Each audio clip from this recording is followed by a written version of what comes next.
Welcome everyone, আশা করি তোমরা সবাই ভালো আছো। এবারে রথযাত্রার কিছু সুন্দর মুহূর্ত নিয়ে আমি চলে এসেছি তোমাদের কাছে। আমি সাথী আমার পিএস বিউটিফুল ওয়ার্ল্ড চ্যানেলে। আর আমার সাথে রয়েছে আমার ছোট্ট ছেলে, আমার প্রিন্স, আর আমার পাড়া প্রতিবেশীরা। সবাই মিলে এবারে রথটা খুব সুন্দর কাটিয়েছি। তা আসুন দেখা যাক। তোমার রথ সাজাচ্ছে।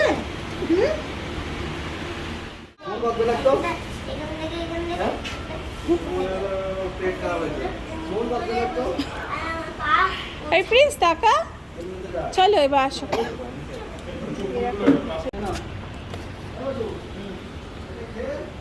রথ সাজাতে আমাদের সাহায্য করছে আমার কমপ্লেক্সের বাসুদা, অজয়দা, আর তার সাথে আমরা এখন বিকেলে বেরাবো, সেই এক্সাইটমেন্টই সবাই বারে বারে গিয়ে দেখতে যাচ্ছি। আর এখানে দেখো আমার কাছে যে মালা ছিল সেগুলো এখন আমি ঠাকুরকে পরিয়ে সাজাবো। আর তারই পরে আমরা নিজেরাও কিছুটা রেডি হয়ে যাব ঠাকুরকে নিয়ে নিচে, মানে নিচে বলতে আমার ফ্ল্যাটের নিচে। আমরা সবাই যেহেতু একসাথে একটা রথকে নিয়ে বেরাবো প্ল্যান করেছি, তার জন্য আমার হাতে যেহেতু বড় মানে ঠাকুর রয়েছে, তো সেই ঠাকুর আর আমার পাড়ার সব একসাথে মিলিতভাবে যে রথটা সেটাতে নিয়ে আমরা পুজো দিয়ে তারপরে এখান থেকে বের হব।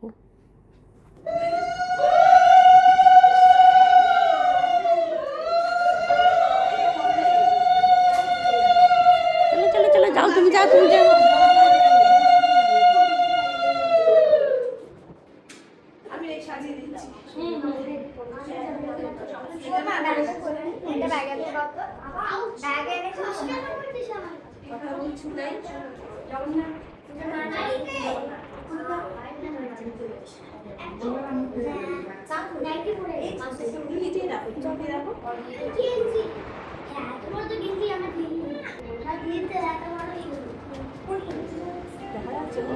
এত সুন্দর ফুলের সুবাসে সজ্জিত রথ, তারই মাঝে যখন ঠাকুর এসে বসলেন, সেটা যেন একেবারে প্রাণ উজ্জ্বল হয়ে উঠল। সত্যি এত সুন্দর ফুলের মাঝে ঠাকুর যখন বসছিলেন, মনে হচ্ছিল সেই ছোট্টবেলায় আমরা যে সাজাতাম বন্ধু বান্ধবী সব একসাথে। আজকে আমার দিদিরা, পাড়ার সবাই মিলে একসাথে সেই সাজানোটা করছি। খুব খুব ভালো সময়টা ছিল আমাদের। আর সত্যি কথা বলতে কি, এত সুন্দর রথটা আমরা ছোটোবেলাও পাইনি। ছোটোবেলাও একরকম কাগজের ফুল টুল বানিয়ে আমরা সেটা সাজাতাম। সারা সকাল থেকে শুরু হতো আমাদের সেই কাগজের ফুলগুলো বানানো, নানান কালারিং কাগজ থাকতো, আর সেটা দিয়ে আমরা রথ সাজাতাম। আর এখন এত সুন্দর ফুল দিয়ে সেটা সাজাচ্ছি, খুব ভালো লাগছে। আর তারই মাঝে দেখো আমাদের বলরাম ঠাকুরকে যখন আমরা ওপরের তাকে বসাতে যাচ্ছিলাম রথের, তো এত ফুলের মাঝে সে কিছুতেই বসাতে পারছি না, তো ঠাকুরকে একটু অন্য অ্যাঙ্গেল দিয়ে সেখানে আমরা রেখে বসানোর প্ল্যান করছি। আর যেহেতু রথটা মানে অনেক বাচ্চারাই টানবে, তো সবাই মিলে যদি জোরে টেনে দেয় তাহলে তো মহা মুশকিল পড়বো, কারণ রথের তো একটা ক্যাপাসিটি থাকে। আর ঠাকুর তো সেখানে মানে কাঠের ঠাকুর। তো আমরা কি করেছি, এখানে বোথ সাইড যে টেপ থাকে সেই বোথ সাইড টেপগুলো ইউজ করেছি যাতে কিনা ঠাকুর না পড়ে যায়। তো এরকমভাবে আমরা মেকআপ ম্যানেজটা করছি। আর এদিকে যেটা দেখতে পাচ্ছ প্রদীপ, এই প্রদীপটা কিন্তু অরিজিনাল ছিল না, এটা ছিল হচ্ছে প্লাস্টিকের প্রদীপ, যেটাতে কিনা একটু জল দিলেই ঠিক জ্বলে ওঠে, দিওয়ালির সময় ইউজ হয় সেই প্রদীপগুলো। কারণ এখানে বুঝতেই পারছো যেহেতু বাচ্চার অনেকটা ব্যাপার রয়েছে, তো এখানে প্রদীপটা যদি দিই কোনো সময় অ্যাক্সিডেন্ট হয়ে গেলে মুশকিল। তো এইভাবে মোটামুটি আমরা সবাই মিলে রথটা সাজিয়েছি। আর এখানে যে কাকিমা দেখতে পাচ্ছ, এই কাকিমা রথের আমাদের ঠাকুরের পুজো করেছিলেন। তো এখানে এখন পুরো কমপ্লিট রূপটা দেখো কতটা ভালো লাগছে। সত্যি এই ভিডিওটা করতে পেরে আমারও খুব ভালো লেগেছে। আর বহুদিন পর আমি আবারও ভিডিওতে করে আপনাদের কাছে আসছি। আর চলো দেখা যায় রথের পুজোটা।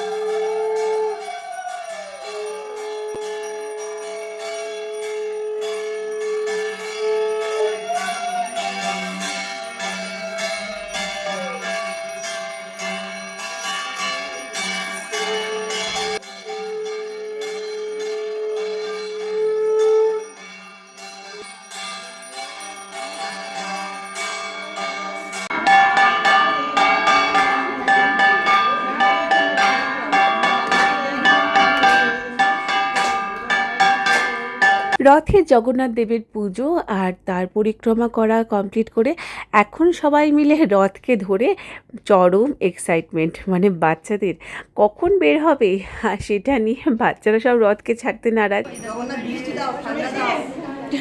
জগন্নাথ এই জয় জগন্নাথ বল, মুখে বল জয় জগন্নাথ। যাচ্ছে না কেন রথ যাচ্ছে না?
প্রিন্স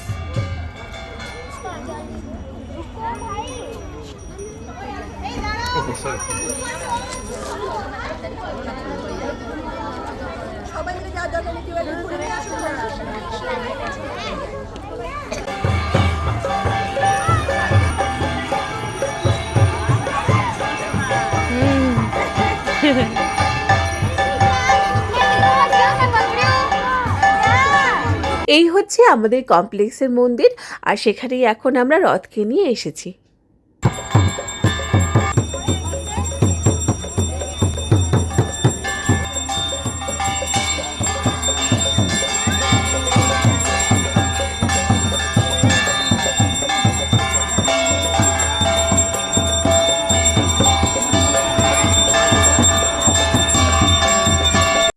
সব কিছু হয়ে এখন রথকে ঘুরিয়ে নিয়ে এগোনোর পালা।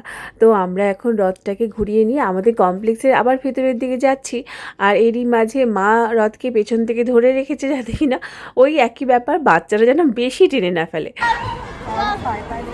প্রচুর টাইম লাগবে।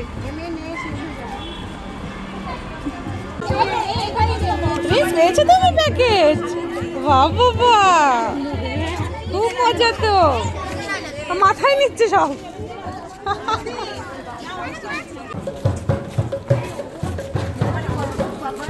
এই তো সব তোমাদের বাড়িতে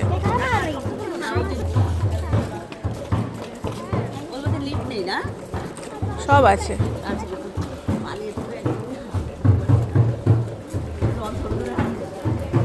রথ নিয়ে এত ঘুরে এখন সবাই ক্লান্ত, এক এক করে সবাই বসে পড়েছে। আর এখন বাচ্চাদের সাথে রয়েছি আমি, মা আর একটা দিদি, আর আমাদের সাথে যে ঢোলে রয়েছিল আমাদের এক দাদা। তো সবাই মিলে নিচেই ওয়েট করছিল, কারণ লিফটে করে যেতে তো একজনের বেশি সম্ভব নয়। তো এখন আমি রথকে নিয়ে জগন্নাথ দেবকে তার মাসির বাড়িতে রাখতে যাচ্ছি, মানে আমারই পাড়ায় আরেক দিদির বাড়িতে। সেখান থেকে উল্টো রথের দিনকে আবার ফিরে আসবে জগন্নাথ দেব আমার বাড়িতে। তো আশা করি তোমাদের রথের ভিডিওটা ভালো লেগেছে। অনেক অনেক ধন্যবাদ ভিডিওটাতে শেষ অবধি থাকার জন্য।